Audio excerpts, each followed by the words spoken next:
Denny Hamlin has a lot to say about the NASCAR short track package, and RFK has a secret driver. Let's get into it. Coming up next.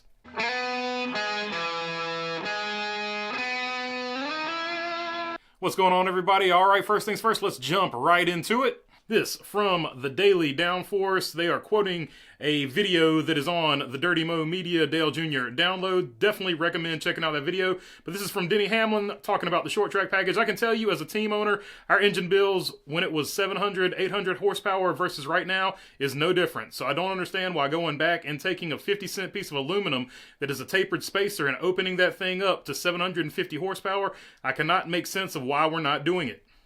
So obviously Denny Hamlin, like the rest of us, calling out Steve Phelps on it's not more expensive to have more horsepower with this particular package. And he says it's basically a 50-cent piece that's holding it back anyway. So he continues to pile on to that video that I made the other day talking about it makes no logical sense. But NASCAR has their reason. They just haven't given us the real reason why we won't go to more horsepower. But Denny Hamlin, yet another driver, owner, whatever you want to look at him as, confirming that it costs no more money to have more horsepower, and of course he is in favor of more horsepower. When I looked at what NASCAR was proposing for getting rid of shifting at Martinsville, we were like, this isn't going to work. Our minimum RPM is going to be 5,000. We could run 5,000 RPM because we have more horsepower. Now we will start to buzz the tires. If we go to no shifting, we're going to run so low of an RPM through the center that it's going to be slot cars.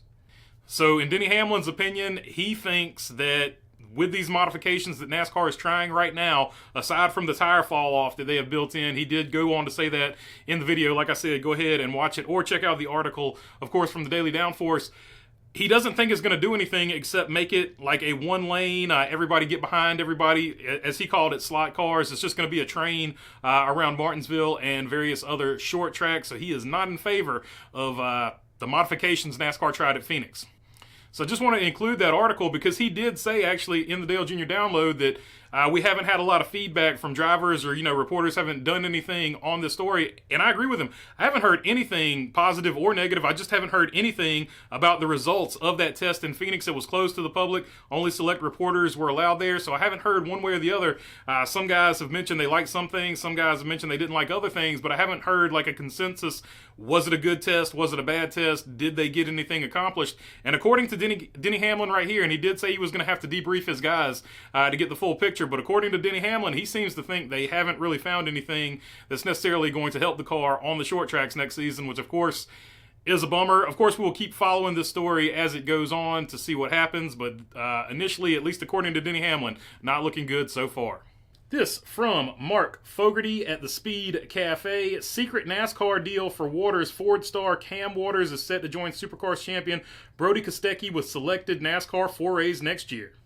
Waters is looking at 3 NASCAR Cup starts with leading team Roush Fenway Keselowski Racing. The secret deal is done, awaiting confirmation in the wake of the 1-year renewal with Tickford Racing.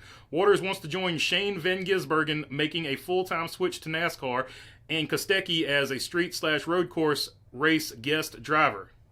Kostecki is signed with Richard Childress Racing for select NASCAR Cup races. Waters connected with powerhouse team RFK during a pre-Bathurst 1000 trip to the States. His monster sponsorship ties facilitated introductions with the energy drink giant keen to back his switch to NASCAR. So a lot of things to sort of digest there. First off, the thing that really jumped out at me, aside from, another Australian V8 supercar driver jumping in the seat, is Monster Energy was ready to back him. That means RFK and Monster now have some type of relationship. So I think that is very interesting that they have sort of bonded.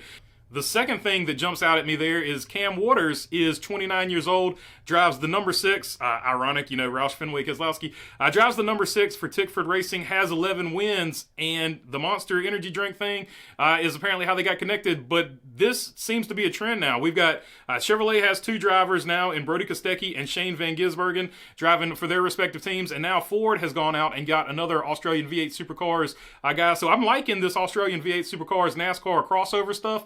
I think it's really cool. I think it's going to be fun to watch at the road courses and stuff like that. Now it begs the question, is Toyota going to go out there and grab them a driver from the Australian V8 Supercar Series? Going to be hard to make that work because I don't think Toyota is running in there, so there will be contractual things to work out between Chevrolet, Ford, and if they wanted to jump into Toyota. That might be the only thing that's holding Toyota back from grabbing one, but super interesting that all of a sudden these NASCAR teams want to give these road course ringers a shot, because Shane Van Gisbergen showed them that it can work on road courses and street courses and things like that. And a few things before we go here. Junior Motorsports adds Phillip Bell, Adam Wall as crew chiefs in the 2024 for the Xfinity Series. And Blaine Perkins will be joining RSS Racing for the 2024 season. So that's all I got for you on this one. Hopefully you had as bearable a Monday as you can possibly have. And if you want to, subscribe, if you made it this far, would you like to subscribe? I would love to have you. If not, I'll keep making these things. If you're already subscribed, I appreciate you all as well. Question, comment, or anything like that, leave it down in the comment section. I try to get to as many of them as I can. And if you want to visit the merch store, we got buy one, get one on the t-shirts. And other than that, thanks for your time.